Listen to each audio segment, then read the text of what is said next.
over to you, Dr. Haldar, to introduce the speaker and continue the day's events.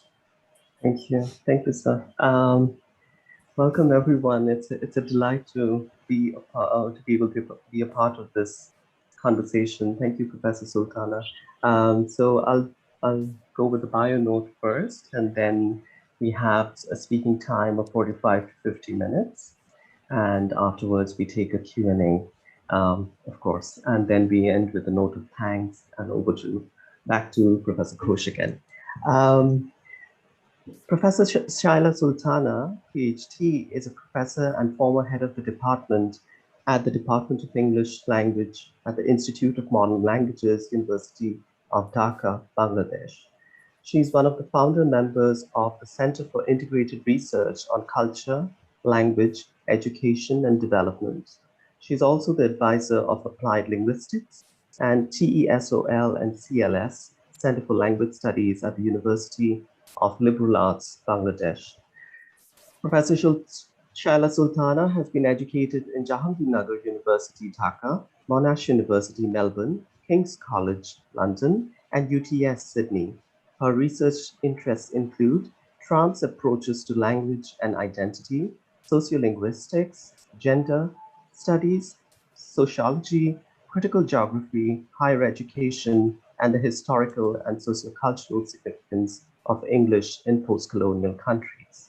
She has authored numerous articles in renowned international applied linguistics journal, starting with Linguistics in Education to Journal of Social Linguistics. Her co-authored book titled Popular Culture, Voice, and Linguistic Diversity has recently been published by Macmillan, Palgrave, UK. She has also published several book chapters on gender performativity, critical awareness, and multimodal resources of advertisements and virtual spaces from Routledge, UK, and the Multilingual Matters, USA. She is also the chief editor of Routledge Handbook of English Language Education in Bangladesh. Thank you. Thank you, Professor Sultana. Over to you, ma'am. We are very much interested in learning about your topic. Thank you. Thank you. Welcome to my presentation entitled Religionism, Nationalism, Ethnicism in the Digital Translingual Spaces. Before I start the presentation, I'd like to thank the Vice Chancellor of Akal University and the Department of English Studies, and specifically Shantanu Ghosh for inviting me as a speaker in the International Webinar Series of the department. This presentation has been a long one, as we have discussed earlier, and I'm delighted to be here today. So what are the main objectives of today's presentation? I have two objectives today. First, I would like to present diverse digital discourses from sociolinguistically unexplored sources. And second, I would like to show the digital spaces as the active sites for reproducing violence, intolerance, and injustice. In other words, the emergence of religionism, nationalism, and ethnicism. So why is it important for us to know about religionism, nationalism, and ethnicism? In academic discourses, and specifically in post-structural approach to language and identity, the concepts of language and nation and nationalism are shown as fluid and emergent in everyday discourses. But this concept seems contested more than ever in real life. For example, in 2016, Donald Trump won the election for the presidency of the United States in the name of white Christian nationalism and supremacy. He, in fact, reincarnated the new fascist discourses with his support through state-supported assault of Muslims, African Americans, immigrants, and underprivileged minorities of class and color. The antipathy towards immigrants and Islamophobia, xenophobia, and political ideologies were the supporting predictors of voting. The acceptance and celebration of militarization and fascism shows that the colonial, patriarchal, and normative understanding of nation, nationalism, and ethnicity still, in fact, prevails in society. Again, another example can be from Brexit.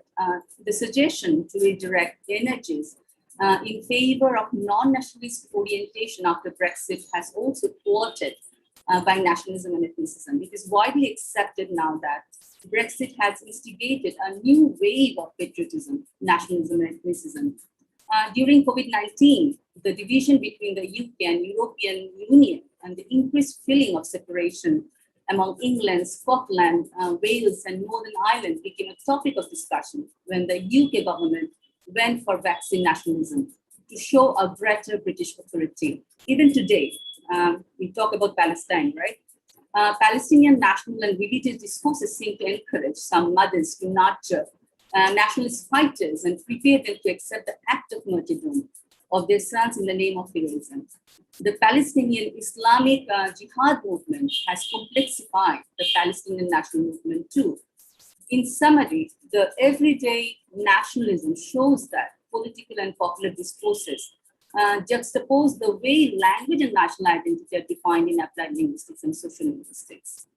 And why is it important for us to know about the digital discourses in relation to these isms in Bangladesh?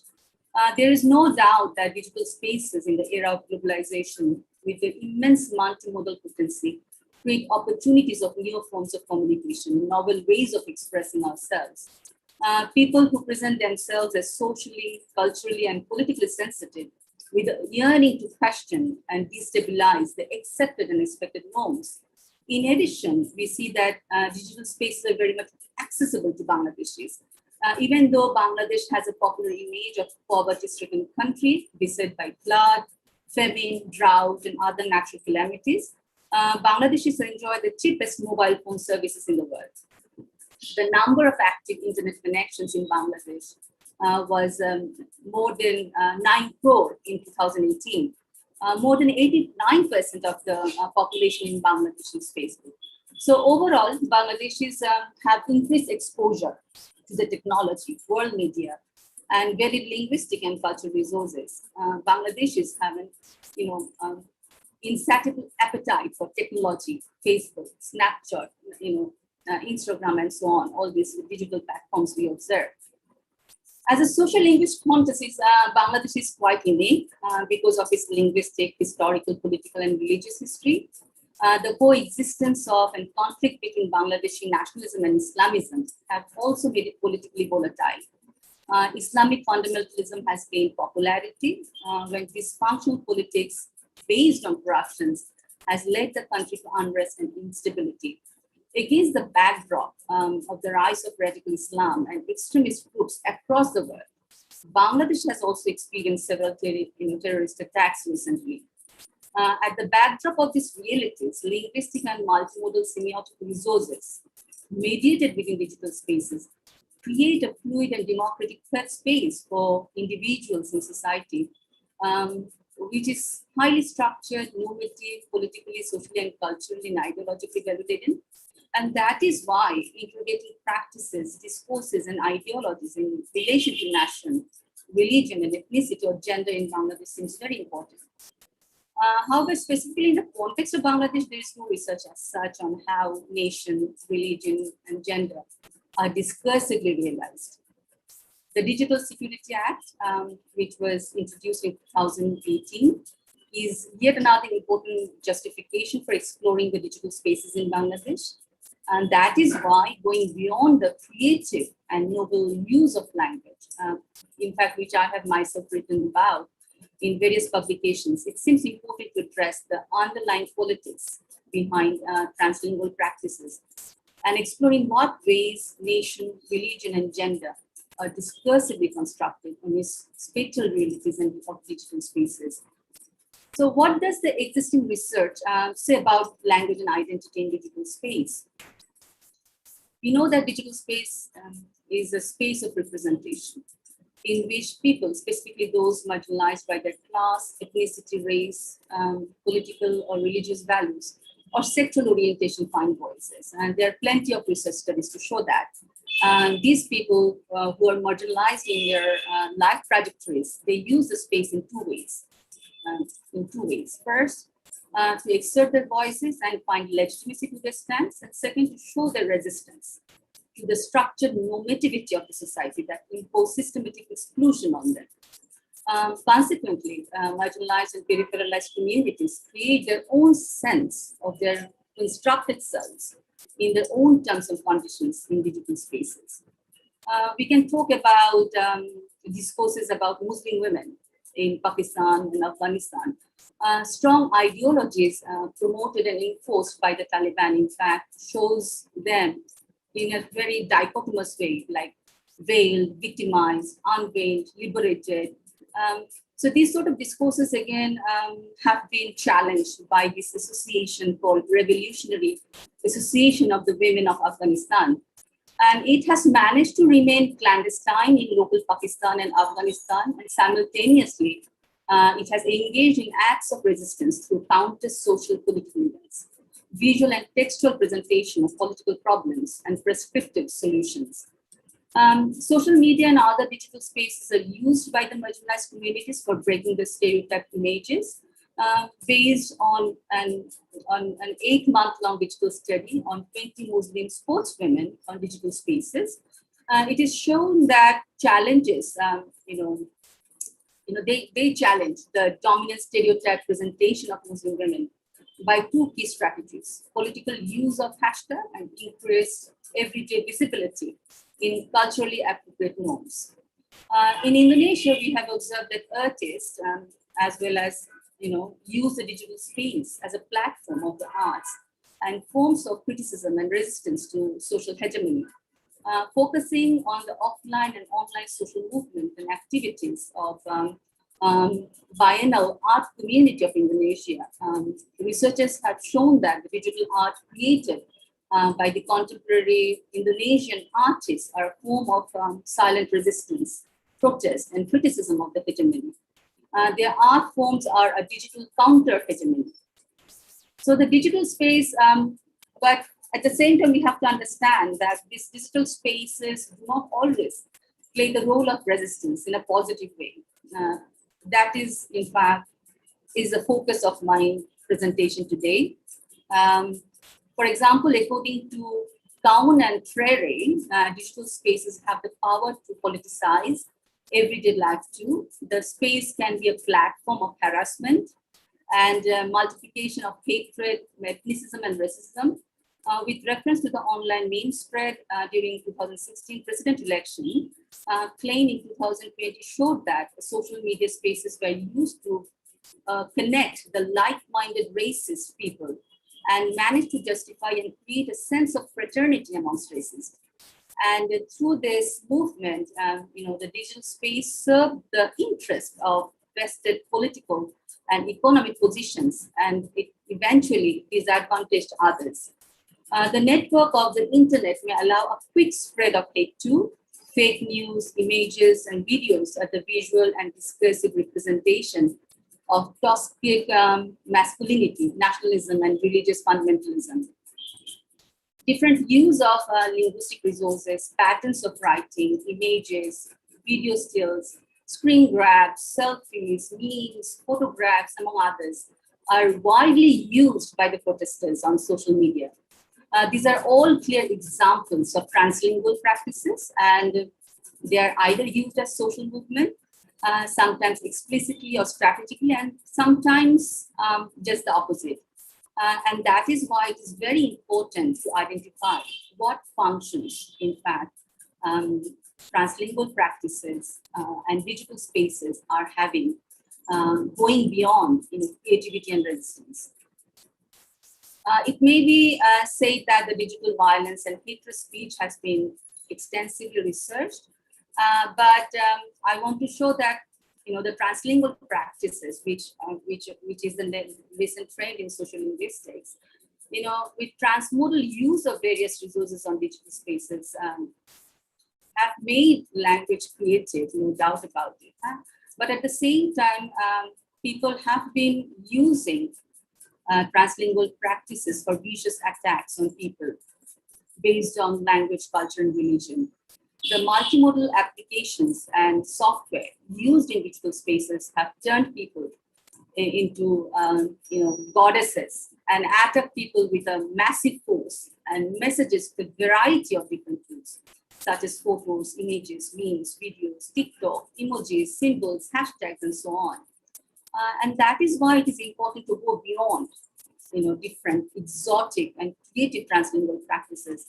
Instead, we should look at translingual practices as resistant practice and also be mindful of its outcome and see if the resistant practice, in fact, propagates prejudices and discrimination. With reference to language conflict, it has already been identified that the notion of language is quite fluid and flexible. But at the same time, we have to understand how this fluid and flexible language with other semiotic resources, serve the socio-psychological, ideological, and political issues and purposes. So we have to keep all these issues in mind when we look into the language. And we have to look into the language through a framework, which is not only looking into the linguistic features as such, and we understand that trans approach is relevant because it offers in the interdependence of limits and transcendence. It doesn't only focus into the codes, it suggests going beyond the codes. And in relation to that, I can suggest transglossia, because transglossia also suggests looking into language as a mixture of codes, modes, and genres, along with different organic processes, where in fact video, image, text, all these things come into play for communication. And when we consider language as a transglossic practice, in fact, if you look into the language through transglossic framework, we not only look into the language, we also look into the physical location and participants. In other words, the contextual references. We look into the historical trajectories of the conversation. It means the pretextual references. We also look into the ideologies mobilized by the conversation, that is the subtextual references. We also look into the meaning of the conversation that offer across other conversations, which is intertextual reference. So this contextual and intertextual reference, in fact, unravel the trajectories of linguistic and multilingual resources from different locations, culture, and changes in meaning, and that had been brought to the language, to the purposes of the language. So why am I using transglossic framework? Transglossia, on the one hand, ontologically, has the flexibility to address the complexity of language, and on the other hand, it has the potential to avoid the perceived limitations of language-centric analysis.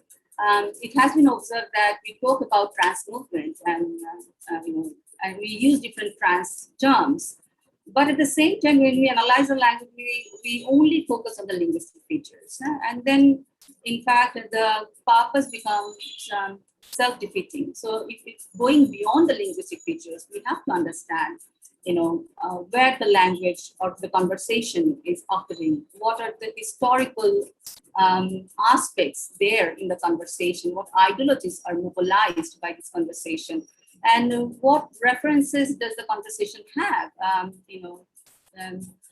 to other conversations in relation to that specific conversation that are happening at the moment.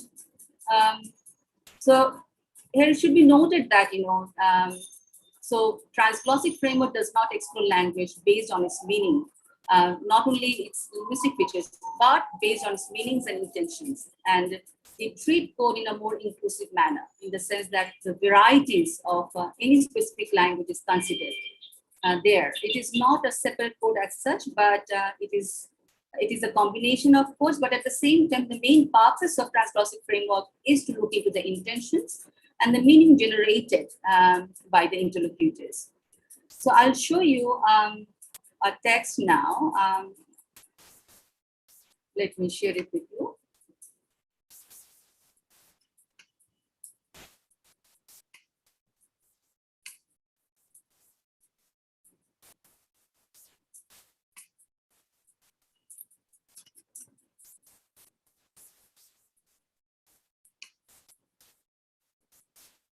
So these are different texts. This is a text where you can see that Hindi-speaking interlocutors or social actors are engaged as well in the conversation. I'll specifically focus on this one. So here we see that this is a reference to this religious preacher, in fact, has mentioned that the vaccine for coronavirus is invented by the company of Bill Gates, and since he's a Jew, it shouldn't be used because it's a stratagem of the Jews to kill people. I'll leave it for 2 minutes so that you can have a quick look.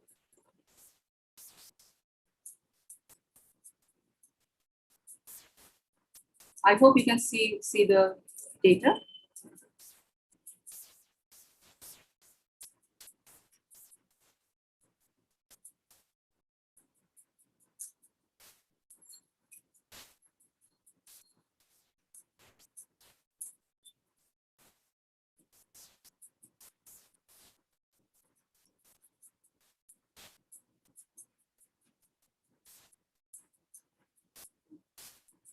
And I'll show you some images and memes, in fact.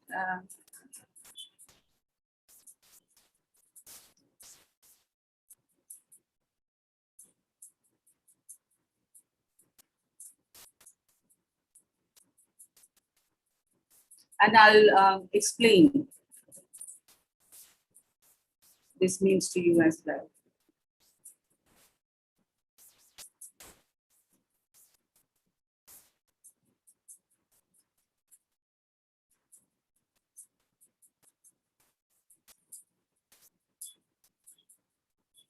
And this is the last meme that I think you should have a look.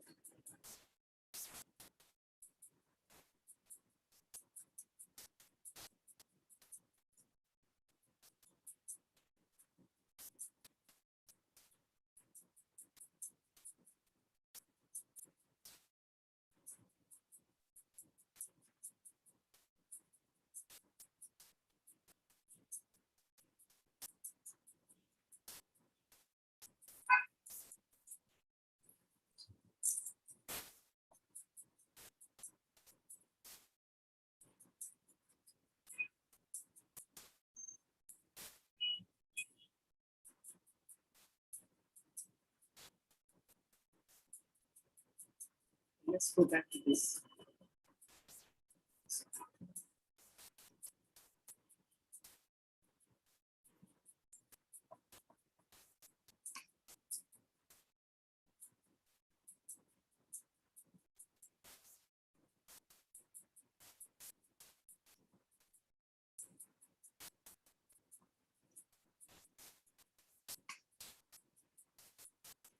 So I think you have a bit of an understanding, what sort of conversation has been happening in this YouTube post.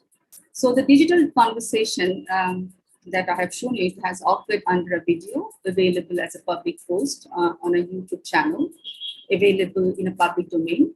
The scientists are trying to invent medication, cracking the code received in a dream. However, the Muslim preacher claims that it has that they are trying to get the vaccine, the formula of the vaccine in their dreams. And in addition, the Muslim preacher claims that the vaccine made by the Jews are intended to kill people with implicit implication to Muslims. During the pandemic, certain religious preachers have started giving a sermon regarding the do's and don'ts of life according to their own individual interpretation of Islam. The speeches themselves praised racist claims. For example, Italy is the breeding ground of corona, since it is the land of atheists and homosexuals. Coronavirus is a punishment for the Chinese as they mistreat the Uyghur Muslims. Iran will be destroyed by corona because it distorts Islam. Bangladesh is considered as a safe space, as it is the only country in the world where Islam is extensively practiced. There are a series of sermons in which preachers claim that corona is a punishment from God, as humans have failed to maintain religious lifestyle. Considering the religious provocation and anti-state statements. In fact, in the context of Bangladesh, 3 preachers were banned to give sermon during this COVID period. Nevertheless, the religious feelings and affiliations are so strong that 30,000 people gathered for a mass prayer session despite the government's instruction to remain locked down. So there are also provocative comments recently made by the preacher in which he claimed that the rape in Bangladesh has increased as the WAS field has been closed for a long time. So if you look the image of this preacher, he's standing there, and how with even with the clothes, the other symbolic and material artifacts, a narration is constructed. I'll show it to you now. For example, we see this person, this preacher, holding a tab in his hand, and he also has a mic wired. The preacher shares the Jews' intention of making COVID-19 vaccine in the video. He does not use the tab throughout the talk, but he keeps it in his hand. And keeping it in his hand while wearing the popular Muslim attire, such as cap and kabli and Punjabi, the preacher seems to be engaged in a transmodal meaning making in the context of Bangladesh, where in the society it is clearly stratified based on class and materialistic achievements. This preacher, by having this gadget in his hand, he shows that he owns a gadget. And technology accepted as a symbol of advanced knowledge in the context of Bangladesh. So he's trying to present himself as a knowledgeable, techno-friendly, modern Muslim preacher. And he also, with that, he tries to defy the stereotype image of Katmulla. This Katmulla is a very common term, and even within the conversation, it has been repeatedly used by the interlocutors. The Katmulla is someone who believes in following the strict rules of Islam, the fundamentals of religion, that they do not know. So they have very shallow knowledge of Islam, and they're unbelievably narrow-minded Muslim priests. These are the people who are called Katmulla, and this is a common image of people who have these different versions of Islam, different interpretations of Islam, different limited interpretations of Islam. So on the one hand, the preacher wants to prove himself as a techno-friendly preacher in the context of Bangladesh. Very unusual sight in Bangladesh. On the other hand, he wants to increase his acceptance as a person capable of giving opinion about the science behind the corona vaccine. The conversation followed in the comments of the viewers, however, is full of conflicted ideas about preachers, about Islam, about Judaism, and we will talk about it now. The purpose of the preacher of coming to the talk with gadgets seemed to get foiled by the incessant comments made by the audiences of the present there who are watching the YouTube video. While he critiqued the Jews, the preacher critiques the Jew for making the vaccine. The audience, in fact, identifies that his tab, his microphone may be made by the Jews. Another stated that everything from razor to shave, shave pubic hair to moon-going rockets, everything are made by the Jews. The audience, considering the ridiculousness of his claims, says that Jews should make a tab specifically for him with pigeons' droppings and spiders' bones. The comments against the preacher seem exaggerated. The preacher, yes, his claims are very outrageous, but at the same time, the comments that he has received from others should not be ignored as such. The preacher is called moron, stoned, deceptive, sufferer of quarantine, anus fucker, swine, nauseating face, dumb fuck, duffer, idiot, worthless dog, destroyer of Islam, Albert the 30th, mocking his association with Albert Einstein, sister fucker, babbling idiot, stupid, ignorant motherfucker, destroyer of Islam and agent of Jew, responsible for corona in Bangladesh, fucker in need of quarantine, bearded stupid, bastard moron, a son of a whore, son of a whistling, beast of the shape of human, fucker in need of fucking, drunkard, stupid number one, the most ignorant and immature persons in the history of Bangladesh. The swear and curse word, in fact, intertextually refer to the social acceptance of the preacher as a katmullah, who may be verbally abused without any reservation and hesitation. The future of Islam is at stake because of this preacher, and it has been repeatedly mentioned too in the conversation. The name calling, in fact, replaces stereotypical representation of preachers in society, specifically now with the gradual rise of secularism in Bangladesh. The comments are examples of aggressive digital violence. All the commentators are observably males, legitimize a series of discursive realizations of violence. The preacher should be beaten with shoes. He deserves to be beaten to death. He is dumb fuck who deserves to be fucked by the dog. He's the dog that Chinese eat burning in the fire. He is insanely mad preacher who should be slapped 3 times a day. And he also deserves severe punishment from the law enforcing agents. While critiquing the preacher, the commentators also express their prejudices. That is the point I'm trying to make. The commentators also express their prejudices towards Muslims and Chinese and people from other race and ethnicities.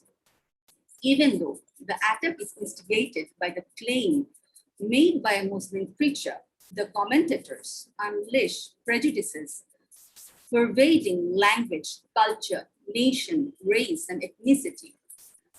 Rhetorically and hyperbolically exaggerated statements, in fact, subtextually refers to the ideologies that the commentators have about Muslim, Islam, Jews, Christians, white Anglo-Saxons, Bangladeshis, and mental health in general. Steve Jobs and Bill Gates are referred as Firingi. The word in Hindi borrowed from Persian, referring to an European, specifically British white person. The word intertextually refers to the colonial invasion of the Europeans in the Indian subcontinent. The preacher has the eloquence to convert the prime ministers of China and New Zealand and president of the USA, Donald Trump, into Muslims 3 times a day. He is so enlightened that Gabriel, the angel, according to the Holy Quran, brings revelation to him from Allah, as Gabriel did for the Prophet Muhammad, peace be upon him. He is also the moron who should be confined in Pabna Mental Hospital, the biggest government-run mental hospital located in Bangla, in Pabna, in Northern District in Bangladesh. He is considered as the subhuman level, and hence he is suggested to be taken to Mirpur Zoo, the biggest government-run zoo in Bangladesh, as a display animal. The backwardness of Bangladesh and dependence of Bangladesh on other countries, even for a mere construction of a bridge, are also mockingly mentioned. So Bangladesh is land of fucker Muslims. That is, that is a comment made by many interlocutors there. So Islam and associated Islamic rituals and beliefs, along with other religions and religious practices, are disrespected. A commentator makes a jeering comment about the Islamic spirit. Why do you need vaccine? Isn't Surah, the sacred verses from the Holy Quran, curing? The sacred foods mentioned in the Holy Quran and considered with high respect by Muslims are mocked at by the commentators. These lines indicate the commentators' effort in showing the ludicrousness of the preacher's suggestions regarding the recitation from the Holy Quran. Allah is sought for the destruction of all religious sects in the world. So Allah destroy all the Jews, Christians, Hindus, and Buddhists in this pandemic of Corona and save us. Amen. So again, government has been critiqued by these interlocutors. The government of Bangladesh has been critiqued harshly for not stopping the preacher from creating video content and sharing it in public when it is too keen in prosecuting any person for publishing materials with news that prejudice the state or government officials. It is referring to the Digital Security Act 2018, Section 57 of ICT Act that authorizes prosecution of any citizens without any warrant from the court. So the commentator refers to the contested role of the government in the country. And he states the fucking government of Bangladesh has issued, Section 57 to stop the truth, but there is no step to stop the stupidity of bearded stupid. What the fuck are your godly scientists will still doing? Can you purify a CUP of water with a research bastard moron? So a new word not found in Bangla, Bhogol Bhagol, is created to show the delirium of the preacher. The transmodal memes, I have shown you the transmodal memes, they're quite harsh in fact. For example, the meme where we see the flag of the Pakistan, I can explain that a bit for you. This is the meme which is used in line 57. It subtextually refers to the ideologies associated with Pakistanis. Bangladesh, once East Pakistan, had to fight for its liberty, from West Pakistan. Now Pakistan, after years of exploitation, mistreatment, and corruption. And people of Bangladesh have very ambiguous relationship with Pakistanis, and those with preference for Pakistan are derogatively called Razakar, the traitor. So the line embossed in the image displayed the preacher as Pakistani by heart and soul. And this intertextually refers to the 1971 liberation war, in which Pakistani army killed estimated, a huge number of Bangladeshis, and there was, genocide, there was rape, and the transmodal analysis, in fact, indicates that the preacher is a Pakistani traitor. So this transmodal analysis, in fact, indicate the amount and nature of enormity and hatred people may create with memes in digital spaces. The commentator who displayed a Christian name with intertextual references to swine. You have seen the meme with the swine and the Muslim women. There is an intertextual reference to swine as a forbidden animal in Islam. And he showed his hatred toward the Muslim in general and Muslim scholars in specific by portraying the images of Muslim women praying and the pig in a suggestive position. The commentator, in fact, establishes a transmodal connection between the word mullah, preacher, the birth of the mullah, thus facilitating the construction of an extreme compromising image of Muslim women. So the extract indicates that religious fanaticism, intolerance, and bigotry in digital spaces is rampant. The portrayal is biased, based on partial and inadequate understanding of religion, nation, and ethnicity. The prejudices realized through the use of diverse linguistic and cultural resources in digital spaces problematize the paradoxical treatment of language and religion, nation, and ethnicity in social linguistics. If language is considered ontologically fluid and emerging, the discursive realization of religion, nation, and ethnicism shows an opposing character. Religion, nation, and ethnicism are, very much normative, structured, and in most of the occasions, very stereotyped. So in conclusion, I want to say that this presentation shows that the media discourses are enriched with fluid movement of different languages, technological terms, emojis, images, emoticons, narratives, beyond our linguistic and cultural and local boundaries. These discourses indicate individual and collective locatedness of social media users in a fluid global space, and the engagement with both global and cosmopolitanism and local traditionalism. But at the same time, it shows that the presentation shows that the digital space may not be considered as peripheral anymore in a broader sense.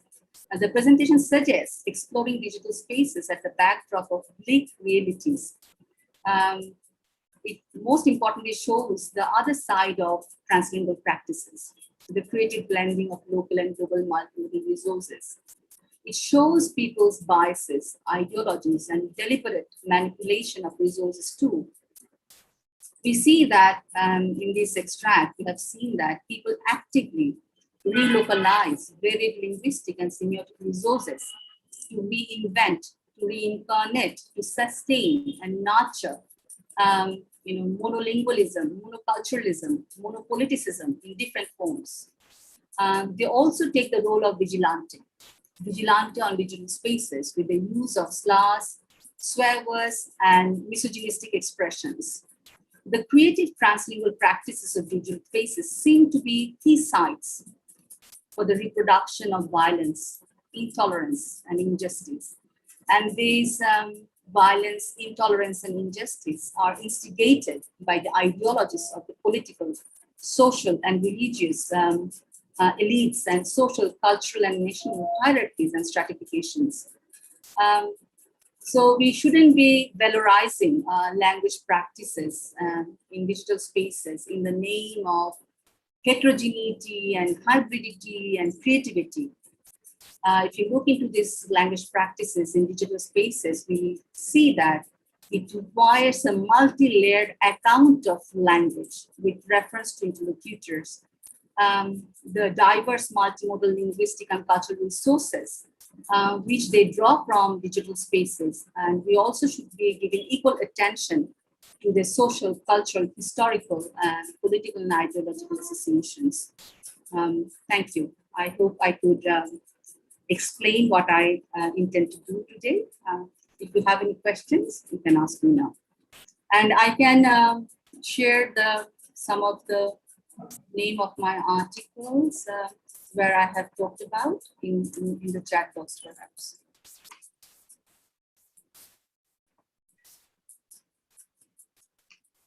Yes, Oniban? Yeah. Yes.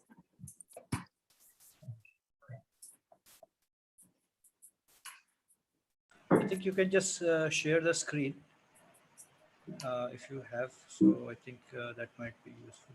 For the names? Yes, okay.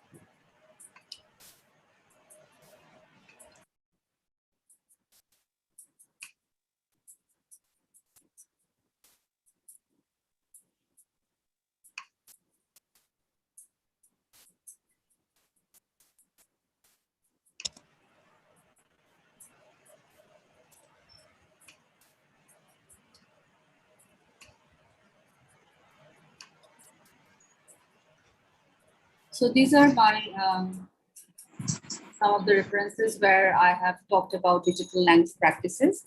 And this specific presentation, in fact, the article will be coming out as a book chapter from Routledge in a few months. Perhaps I can refer the reference to Shantanu when it comes out finally. So these are some of the articles that you may consult if you are interested in digital discourses and construction of language and identity in different forms. And I can also share, Shantanu, I can also send you the reference links. Yeah, that would be really useful. So in the post session, all right, okay. So I when we can, follow up, we will email be the sharing a lot of information regarding your publications and where to go to read all the interesting material that you have collated after the years and contributed so technically and as well as in terms of your publications. So I will be happy to share this with the participants. Yes, So what I they can have do, them. perhaps at some point today, I will email you the reference list Yeah, along with absolutely. other That would be references that may be helpful to understand the points that I have discussed today. And you may perhaps forward those who have registered through a link, you may email the list to them. absolutely, absolutely, sure. Okay, thank you. Thank you. So thank you, thank you. Okay, so I'm closing Now, it now since I'm sure. sending the list anyway. So I'm closing it. Yeah, sure, sure.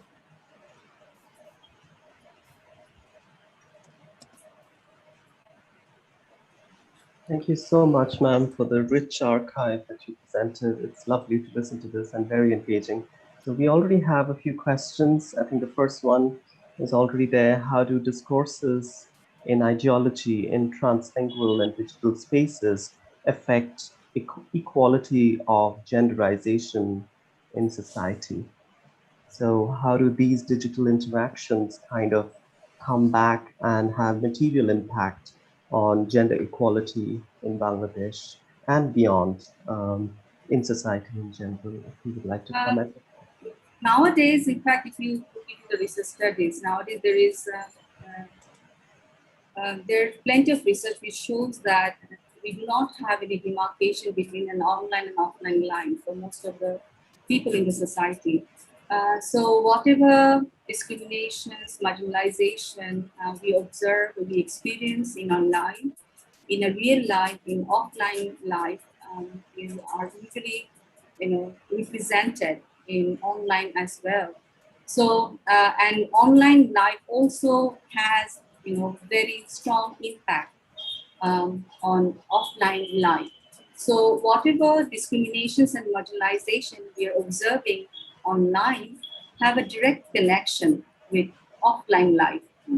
So that is why it is again become more important to do research on digital spaces and identify all sorts of marginalization and ideologies that are breeding. And because of the globalization, because of the network of people, whatever things are posted online has more impact because they are this information. The information gets spreaded very quickly amongst people. So in fact, it has a stronger effect, even more nowadays. And I have shown you some examples, how online life is in fact working as a platform for spreading different forms of ism and supporting and the interest of vested group who want to use the digital platform for various political reasons. So that is why it is very important that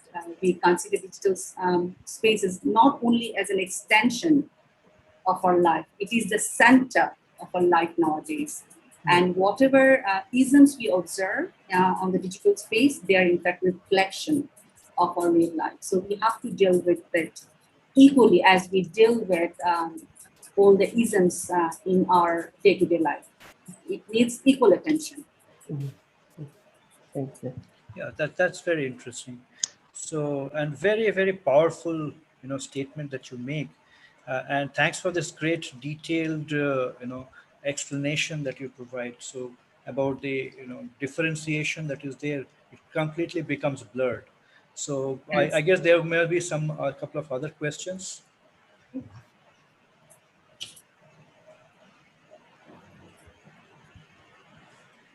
So Uh, I can hear good, one. good morning, madam. It was yes, it was you know amazing listening to the powerful talk that you Can you have. please identify yourself for the others? I think it's Dr. Yes, Bhattacharya. Dr. Shukla Bhattacharya. Yeah. Good morning, everybody. Just wanted to congratulate Professor Sultana for the eye-opening, powerful talk that we've just had. And to be honest, I'm reminded of Taslima Nasreen, Yes. whose Vibachito column was one of my favorite, texts while uh, a research scholar several years back, though. So I'm afraid that unlike some of the bloggers from Bangladesh who had been targeted, in the recent years, I hope that things do not take that kind of a turn. We as citizens, as global citizens, as I would not like to use the words like Hindus and Christians and Buddhists, and I would not like to use such distinguishing terms, but we, on the whole, have a sincere and pure-hearted prayer for such intellectuals who summon up the courage to come up with such powerful talk, standing amid the coronavirus dangers and complications, and further those that are further complicated by the socio sociological, socio-political, socio-religious parameters. Thank you once again, madam, uh, My for pleasure. this enlightening talk. Thank you. Thank Yeah, you you all. see that we have digital literacy classes nowadays from a very elementary stage of schooling. I do believe that this is high time that we introduce digital critical awareness Right. component Right. so that from a very young age, students can understand what should be posted and what shouldn't be posted online, and what are the Absolutely. Absolutely. consequences they have. I think this is high time that we should start thinking about introducing digital critical literacy from the elementary school. So it has become very important. Specifically, if we have observed all the sudden rise of different forms of isms on digital spaces and the impact they have had on our life, it has become very pertinent, very important that we take this issue seriously. Thank you. Thank you, madam. Thank you for your generous response, Professor Sultana. We have a question from Ms. Anusha Hegre. May I just request Ms. Hegre to introduce herself and ask her question, please? Thank you. Can you hear me? Yes, Good you afternoon. can. Yeah. Okay. Good afternoon, ma'am. Good afternoon, sirs. I have a question regarding children's movies because basically I am working on that. I am a research scholar in my first year at Central University of Punjab, Department of English, and I am working on Disney movies, ma'am. So in context of that, when you were speaking about genderization, and also multimodality because of your work, I thought that I should ask you the question about how you believe gender coding will be reflected in the way the message is conveyed through the scenes in children's movies, especially because you see, children they are more attracted towards the visuals, the music, and the costumes, and everything else which is apart from anything that is purely text. So I wanted to see if we can analyze the genderization in terms of several attributes, be it Yes. ethnicity, be it anything, be it a cultural, be it culture, in terms of the combined message from visual and textual mode. So do you think that this kind of an approach is essential nowadays to understand the way children might be perceiving the gender messages that are coming across to them? If you think about social linguistics in the early days, in 1960s, the research studies were quite quantitative. You think about the research done by Labov and Trudgill. Those research studies were very quantitative and very language centered. But over the years, there are four waves of research studies that have been done in social linguistics. In recent paradigm, I should say there is a paradigm shift in the way social linguistic study have been done historically. From pure quantitative studies, we have now studies which are incorporating, ethnographic research, of ethnographic research, phenomenology, qualitative research, and then because of the changes of life, because of different modes of communication that have become an integral part of our life, we cannot, in fact, understand any social linguistic phenomena only looking into language. And we have a very good framework, and you can look into it. This is a framework introduced by Professor Alistair Pennicook in his 2007 book, and it is transgressive approach to transgressive theories, in fact. So in this theory, transgressive theory, he talks about looking into genre, looking into different modes of meaning making, going beyond the language. And if you think about, the framework that I have mentioned, transglossic framework, that also in fact suggests going beyond the linguistic features and understand language in relation to different symbolic and material artifacts, in relation to spatial and material arrangements, in relation to social actors and their life trajectories.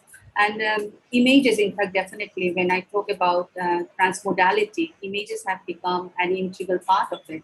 And when you're dealing with children's discourses or any research studies that deal with children, definitely you have to have this transmodal research framework which will do justice to all these dynamics of meaning making processes, because language is only one dynamic of meaning making processes. There are other aspects into it. And in fact, nowadays, social linguistics, in fact, does justice to other ways of meaning making. It is not only looking into language, it is also about looking into other meaning making processes. Yes, definitely you should look into it, and you can consult Alistair Pennycook's Transgressive Theory, which is very good. It will do justice to your research, I think, to the research data you have.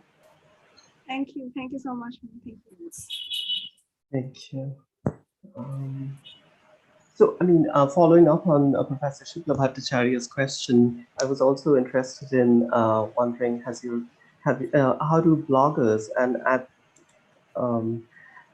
digital activism kind of take care of themselves? Because these are very vulnerable communities when you are dealing with toxic content, as is evident from the material that you shared.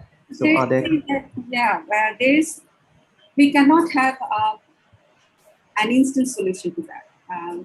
It is so serious. We cannot have a one-stop solution to that. And that is why it is important that we develop sort of a social awareness, critical awareness across the society. And it should be starting from at a very early age, and schooling is one way of dealing with it. And at the same time, like people like us who are doing research, in many occasions it seems like that we sit in our own bubbles and do our own research. Only the academics read those research studies, and people outside the academia have no clue whatsoever about all these fascinating findings that we have through our research studies. So it is also important that we create, the academics who are working in this field, who are dealing with these issues, we should be vocal. We should be using different platforms to raise awareness. It is not only the bloggers, in fact. If you think about Bangladesh, anyone who is commenting is vulnerable to digital violences. Bloggers perhaps have different life-threatening experiences, but even in a day-to-day life, we experience different sorts of isms in digital spaces. So that is why it is important that we create that platform where we'll be talking about these issues and generate awareness amongst general people. And at the same time, it should become a part of curriculum. Critical awareness should become a part of the curriculum from a very young age. That is, that is what I think should be done at this stage. A connection between general people and the academics on a platform that both the parties share. And then at the same time, government and academia should work together so that these issues can be dealt at school from very elementary stage of schooling. Thank you. Thank you, ma'am.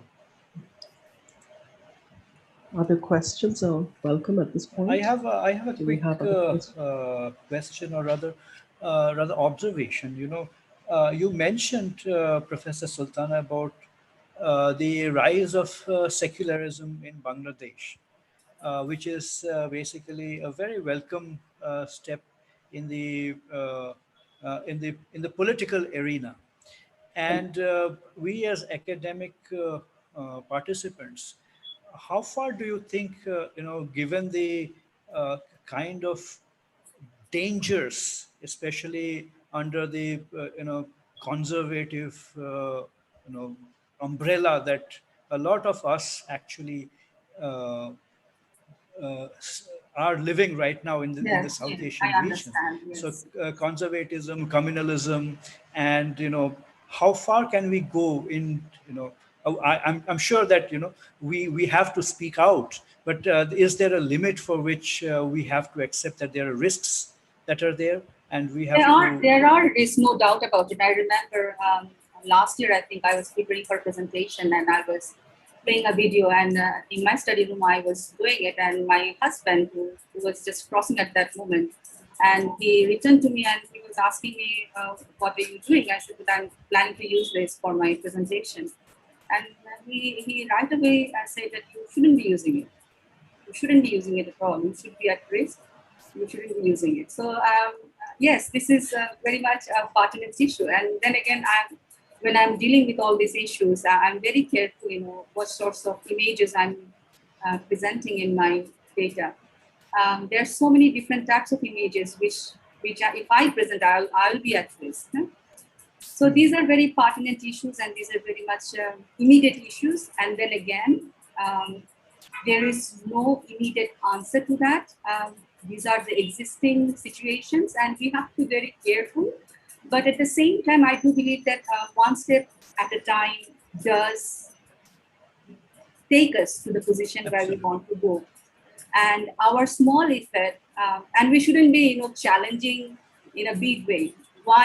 Then again, I have to, you may say that why are you so skeptical, or as an academic, why are you suggesting that we shouldn't be doing anything in a big way?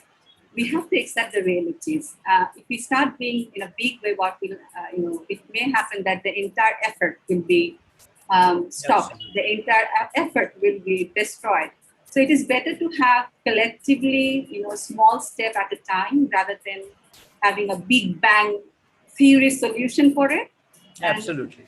yeah, so we should be taking one step at a time, collectively talking about it, creating smaller platforms, raising awareness, and within our smaller communities, we have our students. I always talk about these issues with my students, and some of my students are here as well today. There will be there will be the next generations who will be bearing the torch, and we should be working with the government. That is also important. There is, again, I'm telling, we should be. I don't want to use this term should be, because this is, should be is always a very vague term. But there should be a way of finding out, incorporating government bodies or whatever research we are doing and informing them. And again, I think different platforms should be a good way to start off. And again, we should be concentrating on the curriculum as well at the elementary and secondary and high secondary level. They will be these are the people who will be the next generations for bringing changes. Thank you. Thank you for your very complicated ways of responding to very complicated and challenging Very issues. Thank you complicated. so much for your time. We would like to end the session if there are no more questions from the audience. We would like to end the session with a note of thanks. We would like to thank the Honorable Vice Chancellor of Akal University, Baba Iqbal Singh Ji. Thank you, sir. Vice Chancellor of Akal University, for approving this idea of international webinar series. And the speaker herself. Thank you, ma'am, Professor Shaila Sultana, for this rich talk. All faculty members and audience, thank you so much for your active participation and thinking with us about these absolutely essential problems that aggressive digitalization in the wake of Corona brings into our lives. Thank you so much. And of course, last but not the least, the IT team at Akal University for supporting this event in very material and tangible terms. Thank you. Thank you, everyone. Thank you so much. I'll send the reference list. Yes, and I take this opportunity to thank Professor Shaila Sultana to give us such an enlightening talk. And I'm receiving these feedbacks both on my personal messages as well as to everyone, that it's such a wonderful and engaging talk. Thank you for that. And may I take this opportunity to unabashedly, promote my department's activities, and please register for future conferences, future webinars. And we have a wonderful set of programs to choose from. You can study here. I also would like to share that we are going to share a feedback link to all the participants who had registered. And if you can share that feedback with us, it will we will try to make it better the next time. even better to have Professor Sultana herself speaking on another topic and area of social linguistics, where she is an expert on ELT. And we have a very good program on PhD, and we have generous scholarships. So if somebody wants to do a PhD with us, a time-bound program, we have very generous scholarships over here, and the forms are already out. So you can go to the download section of our university website, which is www.auts.ac.in. And if you go to the download section, you have the PhD handbook and booklets. Thank you very much. Thanks. Please come for the future events. And once again, a very, very big thank you to all the participants and Professor Sultana. It's been a Thank you pleasure so hosting much. you and Thank you. listening to your talk. Thank you. Thank you Thank very you. much. Keep in touch. Thanks to everyone. Take care. Bye-bye. Bye-bye. Bye Bye. bye. Bye. Thank you.